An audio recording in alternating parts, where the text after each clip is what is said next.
হৰিনামৰ ধ্বনিৰে মুখৰিত হৈছে গোলাঘাটৰ ঢেকিয়াল আধুনিচুক অঞ্চল। সদৌ ঢেকিয়াল মৌজা ৩০তম পালনাম উপলক্ষে সমগ্ৰ অঞ্চলটোত ভক্তি ভৰা পৰিৱেশ। ঢেকিয়াল আধুনিচুক নামঘৰত তিনিদিনীয়াকৈ অনুষ্ঠিত হৈছে বাৰ্ষিক পালনাম ভাটি। ঢেকিয়াল মৌজাৰ প্ৰায় ৩০খন গাঁৱৰ প্ৰায় ১৫,০০০ ভকত বৈষ্ণৱে অংশগ্ৰহণ কৰিব পালনামত।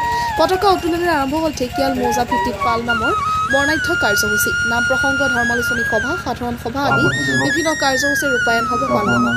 গোলাঘাট জিলাৰ বিভিন্ন প্ৰান্তৰ পৰা হাজাৰ হাজাৰ ভকত বৈষ্ণৱৰ সমাগম হ'ব এই পালনাম থলীত। ভক্তিৰসৰ অমিয়া মাধুৰী পান কৰিবলৈ ভিৰ কৰিছেহি ভকত বৈষ্ণৱে। এই ৩০তম পালনাম ভাগ আমাৰ ঢেকিয়াল আধুনিচুকত আয়োজন কৰিবলৈ ল'লোঁ। ইয়াত আমি অহোপুৰুষাৰ্থ চেষ্টা কৰি আছোঁ।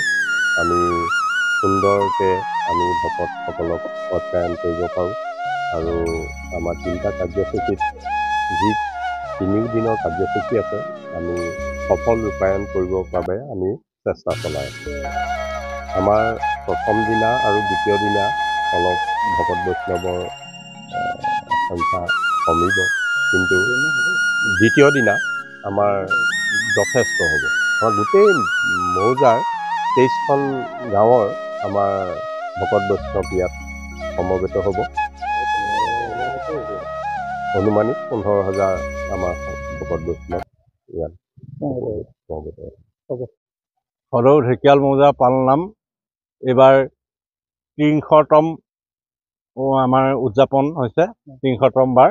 আৰু ঢেকিয়াল আধুনিচুক নামঘৰত এই অনুষ্ঠানভাগ আমাৰ আয়োজন কৰা হৈছে। আৰু এই কাৰ্যসূচীভাগ আচলতে ৩দিনীয়াকৈ আমি প্ৰতি বছৰে আয়োজন কৰি আহিছোঁ। এইবাৰো আমি ৩দিনীয়া কাৰ্যসূচীৰে এই অনুষ্ঠানভাগ আৰম্ভ কৰিছোঁ। আৰু প্ৰথম দিনা আমাৰ কাৰ্যসূচী ইতিমধ্যে হৈ গৈছে 2টা কাৰ্যসূচী। পতাকা উত্তোলন, তাৰ আগত উষা কীৰ্তন, তাৰপৰা পতাকা উত্তোলন, আৰু তৃতীয়টো আমাৰ হৈ গ'ল স্মৃতি তৰ্পণ, আৰু চতুৰ্থটো আমাৰ গছপুলি ৰোপণ। গতিকে এই 4টা কাৰ্যসূচী আমাৰ সুকলমে হৈ গৈছে।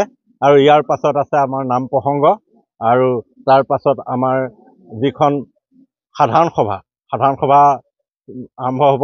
তাত আমাৰ প্ৰতি 2 বছৰৰ মূৰে মূৰে আমাৰ পৰিষদৰ কাৰ্যনিৰ্বাহকখন সলনি হয়। এইবাৰ সেই 2 বছৰৰ দিনটো পৰিছে, গতিকে এইবাৰ আমাৰ সাধাৰণ সভাৰ কাৰ্যসূচীভাগ আছে। আমাৰ যি কাৰ্যনিৰ্বাহক সলনি হ'ব। আৰু আমাৰ ঢেকিয়াল অঞ্চলৰ প্ৰতিটো নামঘৰ আমি সুন্দৰ আৰু জাগ্ৰত কৰিবৰ বাবে এই পালনামে যথেষ্ট সহায় অৰিহণা যোগাইছে। যিহেতু আমাৰ প্ৰতিখন গাঁৱৰ মানুহ আমাৰ ইয়াত উপস্থিত হৈছে বা আমাৰ পালনামৰ লগত জড়িত হৈ আছে কৰিছে। আৰু ইয়াত আধ্যাত্মিক চৰ্চা হ'ব। আৰু মহাপালনাম যেতিয়া আৰম্ভ হ'ব, তাত বহুত দূৰ দূৰণিৰ পৰা আমাৰ মৌজাৰ বাহিৰৰ পৰাও আৰু প্ৰায় জিলাৰ সকলো ঠাইৰে ভকত প্ৰাণ বৈষ্ণৱসকল আমাৰ ইয়াত আহিব আৰু তেখেতসকলৰ ধৰ্ম চৰ্চা কৰিব। আৰু তৃতীয় শেষৰ দিনা আমাৰ যি ধৰ্ম আলোচনী সভা, তাত আমাৰ বিশেষত ধৰ্ম আলোচনী সভাৰ আমি এজন বিশেষ ব্যক্তিক আমি বক্তা হিচাপে নিৰ্বাচন কৰোঁ আৰু তেওঁক আমন্ত্ৰণ কৰোঁ। তেওঁ আমাক এই পালনাম আৰু আধ্যাত্মিক চেতনা সমাজত কিদৰে বিয়পাইছে এই বিষয়েৰে আমাৰ এই বিষয়বস্তুটো লোৱা হৈছে। এই বিষয়ত তেওঁলোকে আমাৰ এই সভাত আলোচনা কৰিব আৰু সুন্দৰ বক্তৃতা দিব বুলি আমি অনুৰোধ কৰিছোঁ। আৰু ইয়াৰ পৰা আমাৰ এই ঢেকিয়াল কুৰি তথা ঢেকিয়াল মৌজাৰ সমূহ নামঘৰ সকলৰ যথেষ্ট উপকৃত হ'ব বুলি আমি আশা কৰিছোঁ।